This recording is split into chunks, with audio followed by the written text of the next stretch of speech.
মাটি আনি মেলি দিয়া জোৰে জোৰে প্ৰজাৰ সাগৰত মহা প্ৰলয় কংসৰ ৰূপটো ঘৰত ব্যৱহাৰ হয়নে নহয় কেতিয়াবা ঢৌ চকু পকায় আৰু ঘনুক ঘানাকে মোৰ কাণত পৰিছে আপোনাৰ ল'ৰা ষ্টেণ্ড কৰিছে হয় বাইদেউ এটা কথা সকলোকে ক'ব বিচাৰো যে আমাৰ ল'ৰাই অসমীয়া মাধ্যমৰ চৰকাৰী স্কুলত পঢ়ি গৈ NIT কৰ্ণাটকত IT ব্ৰাঞ্চত দপদপাই গৈ গোল্ডমান ছাক্সৰ নিচিনা এটা কোম্পানীত কেম্পাছ প্লেচমেণ্ট পোৱাটো বৰ ডাঙৰ কথা অসমীয়া মাধ্যমৰ স্কুল যদি বন্ধ হৈ যায় আমাৰ কিন্তু মাতৃভাষাটো জীয়াই নাথাকে শনিবাৰে নিশা 8 বজাত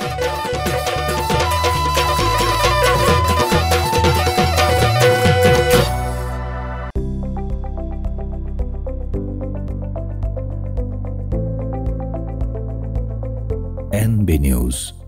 সহজ সৰল ভাষাত নৱভাৰতৰ কথা